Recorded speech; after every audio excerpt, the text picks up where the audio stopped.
गुरु महाराज साहब की इस सभा को मेरा बारंबार प्रणाम है, कोटिशः नमन है। हम और आप सब संत मत की सभा में बैठे हैं। संत मत कहने से तात्पर्य यह है कि हमारे लिए ईश्वर और गुरु में कोई भेद नहीं है, दोनों एक ही हैं। साधना की जब हम शुरुआत करते हैं तो हमें कभी कभी यह भेद नजर आ जाता है, परंतु जब हम इन दोनों को एक कर लेते हैं, जहां पे हमारे गुरु महाराज और ईश्वर में कोई भेद नहीं है, जहां पर जब हम ईश्वर कहते हैं तो मतलब गुरु महाराज से होता है, और जब गुरु महाराज कहते हैं तो मतलब ईश्वर से होता है, उस स्थान से आध्यात्म की यात्रा शुरू होती है। जब हम आते हैं आध्यात्म के मार्ग पे तो हमें ये दोनों शब्द सुनने को मिलते हैं, ईश्वर, गुरु, संत, परम संत इत्यादि। कुछ के लिए इन दोनों में भेद भी हो सकता है, परंतु हम लोग जो संत मत के अनुयायी हैं, हमारे लिए ये भेद नहीं है।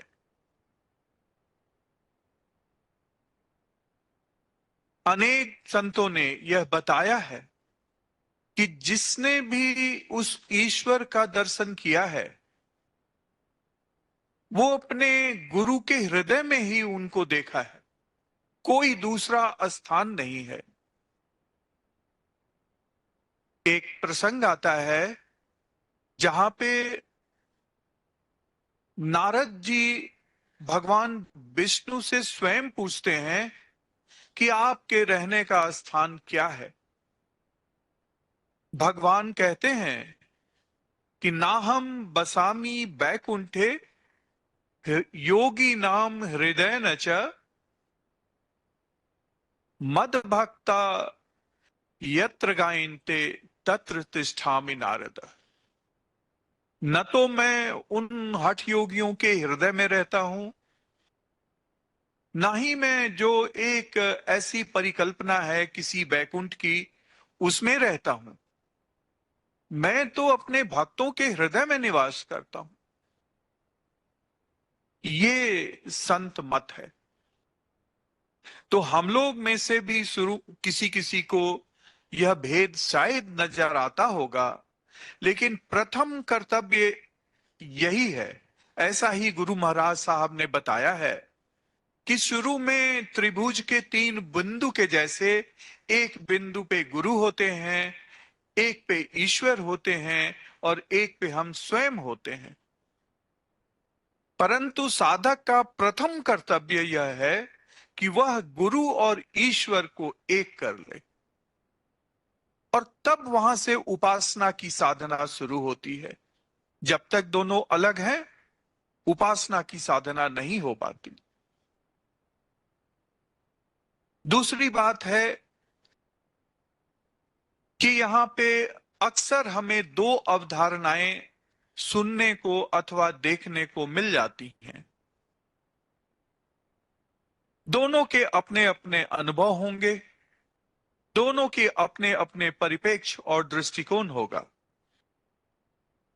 पहला यह कहता है कि ईश्वर हमसे दूर है, हमसे अलग है, वो कहीं और निवास करता है। और दूसरा कहता है कि ईश्वर हमारे अंतर में ही रहता है, वह कहीं और नहीं है।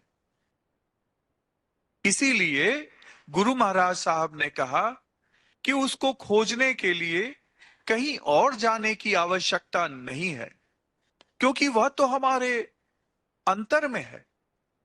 जैसे अभी भाई साहब से हम लोग वो सुई वाला प्रसंग सुन रहे थे कि जब सुई बाहर में है ही नहीं तो पूरी जिंदगी हम उसको ढूंढते रहें, वो तो नहीं मिलेगी। उसी तरह से ईश्वर हमारे अंतर में है। इन्हीं दो अवधारणाओं के कारण यहां पे अलग अलग साधनाएं बनी। जिनका जैसा अनुभव रहा, उन्होंने ईश्वर प्राप्ति के लिए अलग अलग साधनाएं बताई। किसी ने कहा कि कर्मकांड के द्वारा उसे प्राप्त करो, किसी ने कहा ज्ञान के मार्ग से चलकर उसे प्राप्त करो, किसी ने कहा भक्ति अथवा उपासना से। गलत इनमें कोई नहीं है। कभी भी हमें ऐसा नहीं समझना चाहिए कि एक गलत है दूसरा सही। परंतु जैसे गुरु महाराज साहब ने हमारे बताया कि जब यह हमारे अंतर में है तो बाहर अथवा जंगल में जाने की जरूरत नहीं है, कोई खास विरक्ति की जरूरत नहीं है। इस गृहस्थी में ही रह के हम उसे प्राप्त कर सकते हैं। बस जैसे गीता में आया है कि इसके दो ही साधन हैं, अभ्यास और वैराग्य। तो फिर जब हम आगे देखते हैं तो जब गुरु महाराज साहब ने भी कहा, जहां भगवान विष्णु ने भी कहा कि वो तो हमारे अंतर में रहते हैं, तो ईश्वर को प्राप्त करने का अथवा खुद के स्वरूप को जानने का जरूरी साधना यह है कि हम अपने मन को, अपने अंतर मन को शुद्ध करें, साफ करें, शांत करें। क्योंकि वह तो वहीं रहता है। जो पानी हिलता रहता है उसमें हमें अपना प्रतिबिंब कैसे दिखेगा? और जब वह हमारे हृदय में रहता है, हमारे अंतर में रहता है, तो हमें अपने अंतर को साफ करना होगा, शांत करना होगा। तभी तो हम उसे देख पाएंगे, तभी तो देख पाएंगे। इसलिए साधना आंतरिक है। इसलिए ये कोई सही या गलत का मसला नहीं है। एक बार कबीर साहब का एक दोहा है, ईश्वर प्राप्ति की ही बात चल रही थी तो बोले, मेरो मन निर्मल भया जैसे गंगा का नीर। और जब ऐसा हो जाता है कि मेरा मन, मेरा अंतर मन इतना शुद्ध हो जाए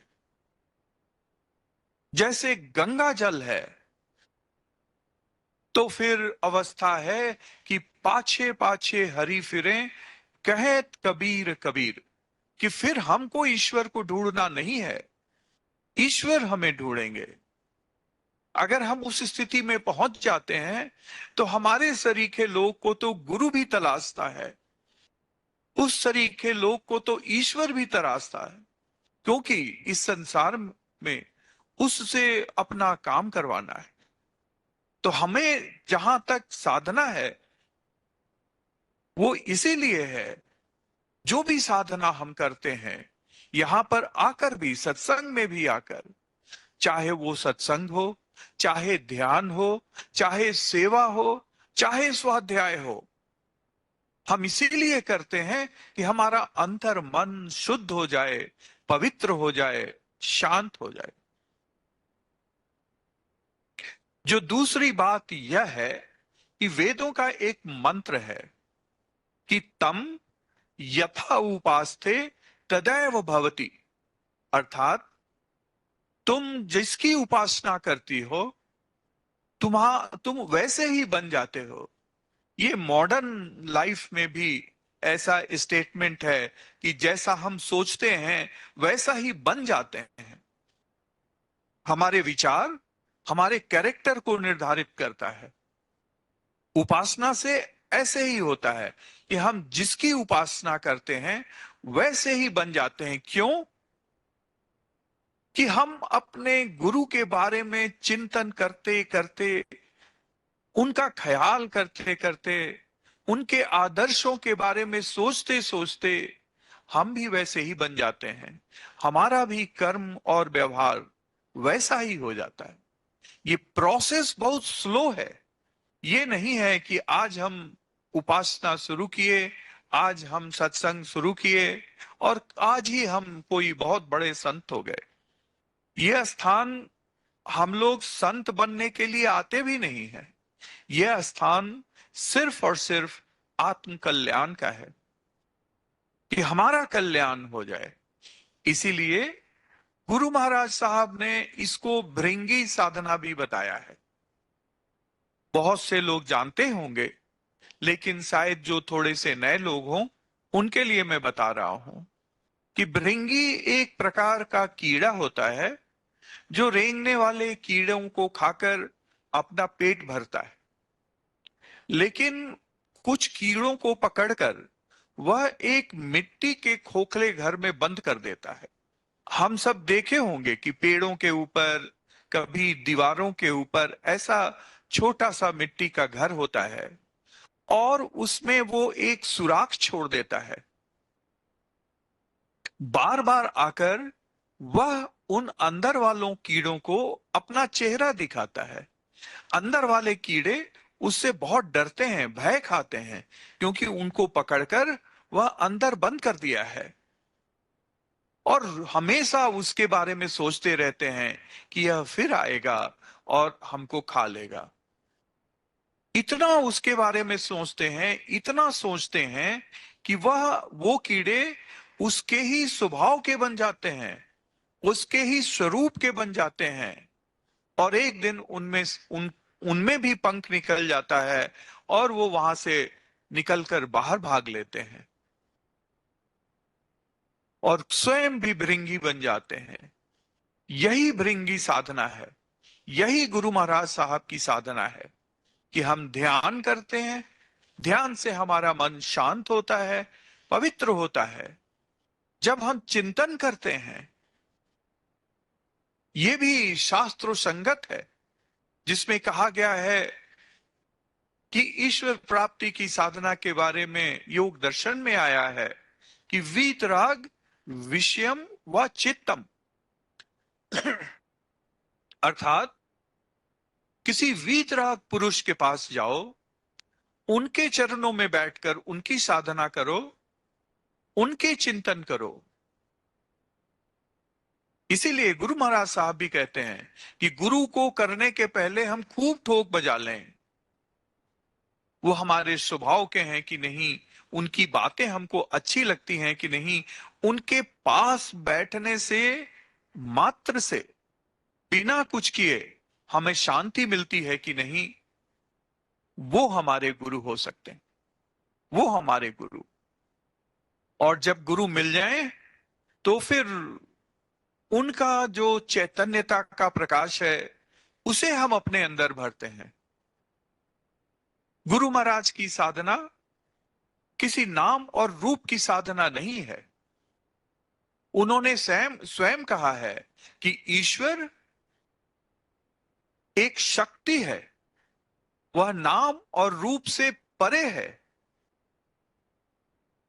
फिर हम नाम और रूप में क्यों फंसे, उन्होंने खुद कहा है। लेकिन जब हम गुरु का ध्यान करते हैं तो उनके चैतन्य स्वरूप का ध्यान करते हैं, उनकी मूर्ति अथवा तस्वीर का ध्यान नहीं करते हैं। वही चैतन्यता उनकी शक्ति है, वही चैतन्यता उनका स्वरूप है और हम उसी की ध्यान करते हैं, उसी का ध्यान करते हैं। वो चैतन्यता जब हमारे अंदर आता है तो हम भी चैतन्य बनते हैं, हमारा भी विवेक जागृत होता है। ये एक साइंस है, ये कोई रूढ़िवादिता नहीं है। सभी संतों ने कहा है समय समय पर, चाहे वो कबीर हो, चाहे नानक हो, चाहे फरीद हो, सब ने कहा है कि ईश्वर एक है और वह निर्गुण और निराकार है।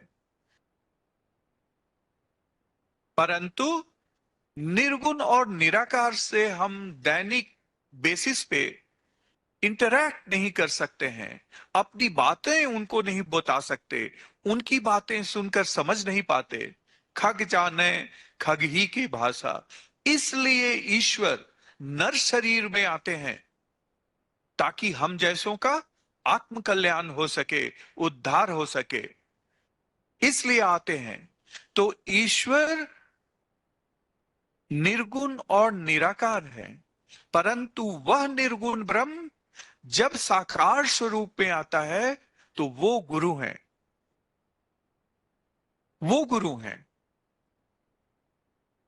सब ने हमारे यहां भी बताया है, परम भागवत ने बताया है कि गुरु वह ईश्वरीय शक्ति है, वह तत्व है, गुरु शरीर नहीं है।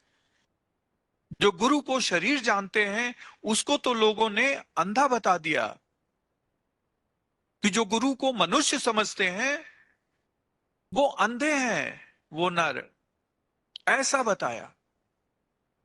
इसलिए हमें भी चाहिए कि हम उनके चैतन्य स्वरूप से इंटरैक्ट करें, हम उनके चैतन्य स्वरूप का ध्यान करें, उनकी आराधना करें, उनकी आराधना करें।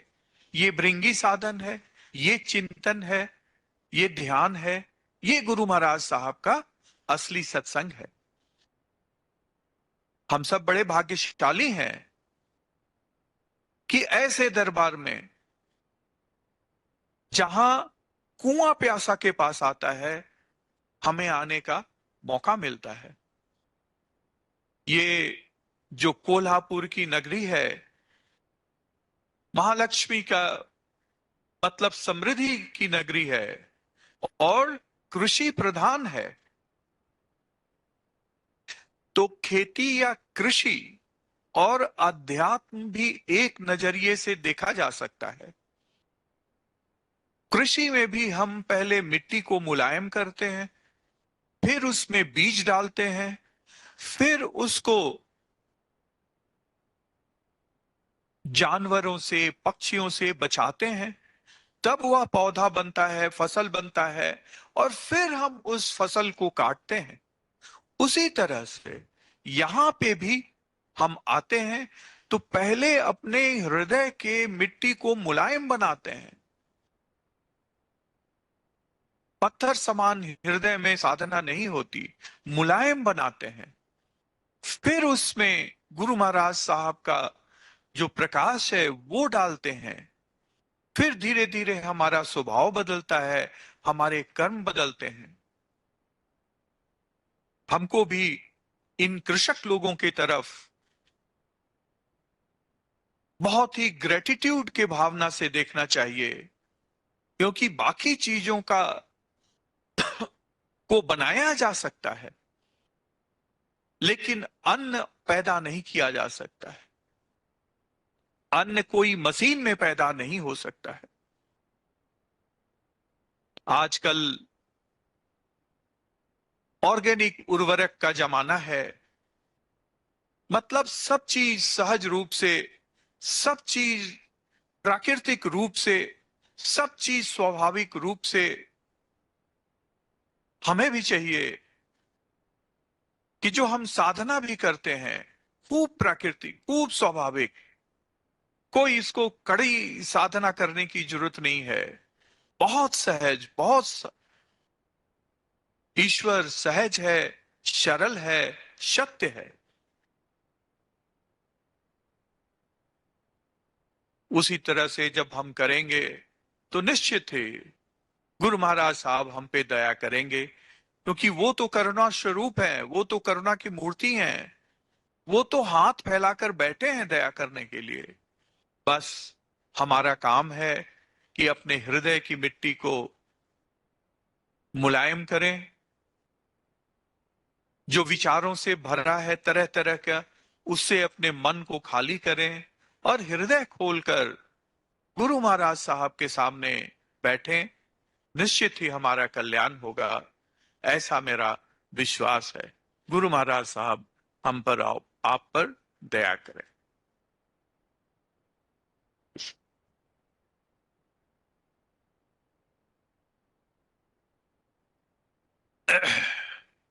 अभी हम सब ने गुरु महाराज साहब का आह्वान किया है, उनकी यहाँ पर उपस्थिति है। वो व्यक्त हैं, अव्यक्त हैं, वो प्रत्यक्ष हैं, उनकी उपस्थिति है। तो आइए 2 मिनट और उनसे ही प्रार्थना करें कि हम सब तो आपके बच्चे हैं, हमें ठीक से आपकी भक्ति करने नहीं आती, कोई नियम भी नहीं आता, बस आपके सम्मुख आ जाते हैं। आप दया करें, इस नैवेद्य के साथ साथ हमें भी स्वीकार करें, हमारे अंदर अपनी वही चैतन्यता भर दें, हम सब भी शक्तिवान बने, विवेकशील बने, ताकि आपके मार्ग पर चल सके।